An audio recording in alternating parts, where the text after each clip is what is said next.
have a tremendous amount of captured fighters, ISIS fighters, over in Syria, and they're all under lock and key, but many are from France, many are from Germany, many are from UK. They're mostly from Europe, and some of the countries are agreeing. I have not spoken to the president about that.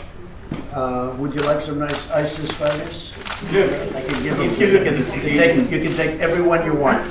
let's be serious. The very large number of fighters you have on the ground are ISIS fighters coming from Syria, from Iraq, and the region.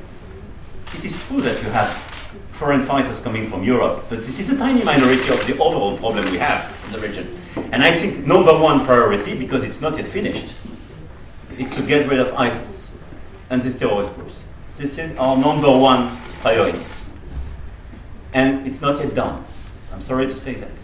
You still have fighters in this region, in Syria and now in Iraq, and more. And the whole destabilization of the region makes the situation more difficult to fix the situation against ISIS.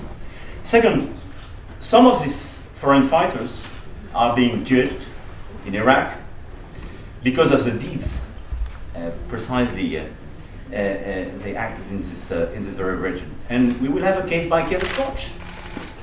We have a humanitarian approach for children, already organized, and we will have a case-by-case approach. But for me, the very first objective in the region is to finish war against ISIS. And don't make any mistake. Your number one problem are not the foreign fighters. This is the ISIS fighters in the region. And you have more and more of these fighters due to the situation today.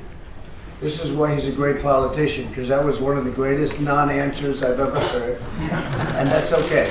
Because sometimes you can have some temptation from the US side, I don't say about President Trump, but could be the press, to say this is a European responsibility. I'm sorry to say that.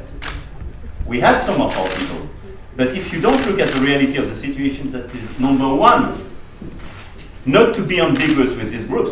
This is why we started to discuss about our relations with Turkey. But I think any ambiguity with Turkey vis-à-vis these groups is detrimental to everybody for the situation on the ground. France has actually taken back some fighters. But we have a lot of fighters. We captured a lot of people.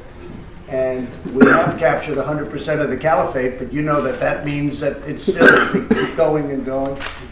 We set a small contingent in and we wiped out another portion of ISIS. We don't want to happen, to me, what happened with President Obama, where it reformed and then it became stronger than it was in the first place. So we don't want that to happen.